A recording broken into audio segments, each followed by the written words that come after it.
পাকা তালের সিজনে একবার হলেও এইভাবে এই পিঠেটা বানিয়ে দেখুন, এত সুন্দর পিঠে তৈরি হবে। একবার না দেখলে কিন্তু আপনারা বিশ্বাসই করতে পারবেন না। আর খেতেও কিন্তু লাগে অসম্ভব সুন্দর। একই রকম পিঠে না বানিয়ে এইভাবে একবার এই পিঠে বানিয়ে দেখুন, বাড়ির সবাই খেয়ে কিন্তু খুবই প্রশংসা করবে। সব পিঠেগুলো কিন্তু হবে একদমই নরম তুলতুলে, মুখে দেওয়ার সাথে সাথেই মিলিয়ে যাবে। তো পিঠেটা বানাবার জন্য আমি এখানে একটা গোটা পাকা তাল নিয়ে নিয়েছি, আর তালটাকে খুব ভালোভাবে আমি ছাড়িয়ে নেব। তালটা একটু পাকা দেখে নিলে কিন্তু তালের এই খোসাটা ছাড়ানো খুব সহজ হয়ে যাবে, আর খুবই তাড়াতাড়ি কিন্তু তালের খোসাটা ছেড়ে যায়। তালের খোলাটা আমি খুব ভালোভাবে ছাড়িয়ে নিয়েছি, আর এখন এই তালের আঁটিগুলোর মধ্যে অল্প অল্প করে একটু জল দিয়ে খুব ভালোভাবে একটু চটকে নেব। এইভাবে জল দিয়ে তালের আঁটিগুলোকে চটকে নিলে কিন্তু খুব ভালোভাবে তালের পাল্পটা বেরিয়ে আসে। তালের এই আঁটিগুলোকে আমি খুব ভালোভাবে জল দিয়ে চটকে নিয়েছি, আর এখন এইদিকে একটা এইরকমই প্লেট নিয়ে নিয়েছি, আর এই প্লেটের উপর দিয়ে দেবো এইরকম একটা চুবড়ি। তো আজকে আমি এই তালের পাল্পটা এই চুবড়ির মধ্যে দিয়েই বার করব। আগেকার দিনে কিন্তু এইরকম চুবড়ি দিয়েই তালের এই কাঁধ বের করা হতো। তো চুবড়ির ওপরে আমি একটা করে আঁটি নিয়ে এইরকমভাবে ঘষতে থাকবো, আর তালের পাল্পটা খুব সুন্দরভাবে কিন্তু বেরিয়ে যাবে। কোনো রকম কোনো ছিবড়ে তালের পাল্পের মধ্যে যাবে না। তো আপনারা দেখে নিন কত সহজে তালের পাল্প বার হয়ে যাচ্ছে। তালের পাল্পটা আমার সব বার করা হয়ে গেছে, আর এখন গ্যাসে একটা কড়া বসিয়ে দিয়ে গরম হয়ে গেছে, আর আমি তালের এই পাল্পটা একটু মেপে নিয়েছি। এখানে আমি একটা বাটি মেপে 1 বাটি তালের পাল্প নিয়েছি। এটা এখন কড়াই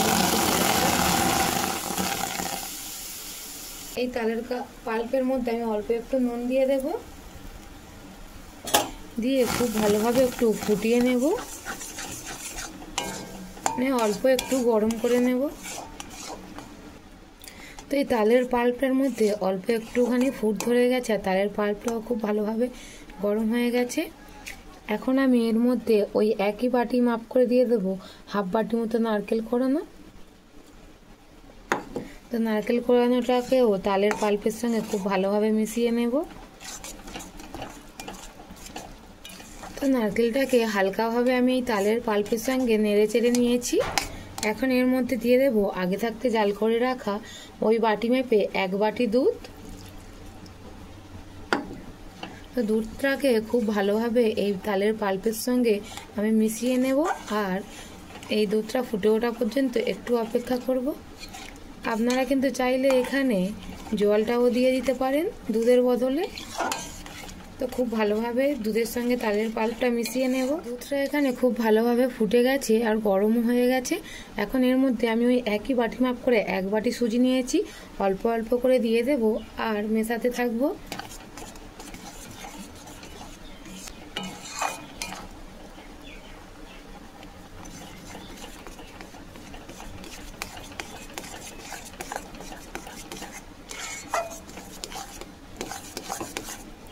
তো সুজিটা মেশাতে মেশাতে একটা ডোয়ের মতো হয়ে যাবে, ততক্ষণ পর্যন্ত সুজিটাকে নাড়াচাড়া করে নেব। ফ্লেমে সুজিটাকে নাড়তে চাড়তে এইরকম একটা ডো হয়ে গেছে।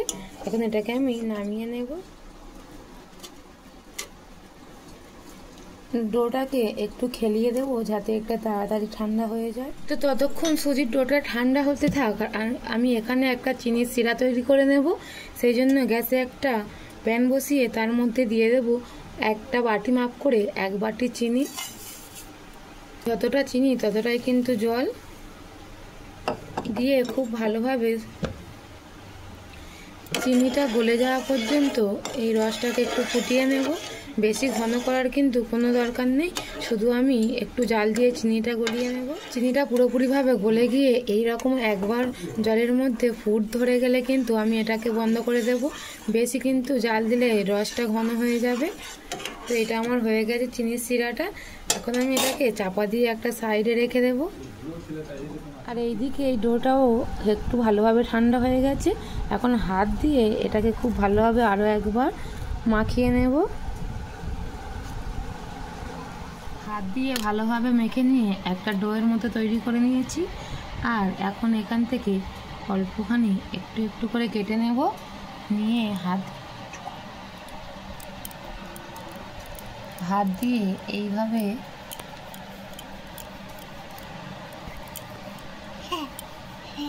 এই যে এইরকম ঠুসি পিঠের মতন করে বানিয়ে নেব। তো এইভাবে সব পিঠেগুলো আমি তৈরি করে নেব।